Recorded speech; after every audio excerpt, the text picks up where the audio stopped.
ଦୁନିଆରେ ଏମିତି କେହି ନାହିଁ ଯିଏ କେବେ ଭୁଲ କରିନାହିଁ, କିନ୍ତୁ ସିଏ ହିଁ ଆଗକୁ ବଢ଼ିଥାଏ ଯେ ନିଜ ଭୁଲରୁ କିଛି ଶିକ୍ଷା ଲାଭ କରିଥାଏ। ତେଣୁ ଜୀବନରେ ସବୁବେଳେ ପ୍ରଥମେ ନିଜ ଭୁଲକୁ ଖୋଜିବାକୁ ଚେଷ୍ଟା କରନ୍ତୁ। ଜୀବନରେ କେବେ ବି କାହାରିକୁ ସହଜରେ ବିଶ୍ୱାସ କିମ୍ବା ଭରସା କରନ୍ତୁ ନାହିଁ, କାହିଁକି ନା ଏ ସ୍ୱାର୍ଥପର ଦୁନିଆରେ ଏମିତି ବି ମଣିଷ ଅଛନ୍ତି ଯେଉଁମାନେ କି ଖେଳଣା ନୁହେଁ ବରଂ ଅନ୍ୟର ହୃଦୟ ସହ ଖେଳିବାକୁ ପସନ୍ଦ କରିଥାନ୍ତି। ଯଦି ଆପଣ ଜୀବନରେ ସଫଳତା ପାଇବାକୁ ଚାହୁଁଛନ୍ତି, ତେବେ ପଛରେ ଆପଣଙ୍କୁ ବଦନାମ କରୁଥିବା ଲୋକମାନଙ୍କ କଥାକୁ ଅଣଦେଖା କରନ୍ତୁ, କାହିଁକି ନା ଏ ସ୍ୱାର୍ଥପର ଦୁନିଆରେ ଗୋଡ଼ ଟାଣିବା ପାଇଁ ଲୋକମାନଙ୍କର ଅଭାବ ନାହିଁ। ସଫଳତା କେବଳ ସେହି ବ୍ୟକ୍ତି ପାଇଥାଏ ଯିଏ ବାରମ୍ବାର ବିଫଳ ହେଉଥିଲେ ମଧ୍ୟ ସଫଳତା ପାଇବା ପାଇଁ ଚେଷ୍ଟା ଜାରି ରଖିଥାଏ।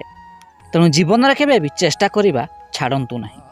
ସବୁଦିନ ଏମିତି ଭିଡ଼ିଓ ଦେଖିବା ପାଇଁ ଆମ ଚ୍ୟାନେଲକୁ ସବସ୍କ୍ରାଇବ୍ କରନ୍ତୁ।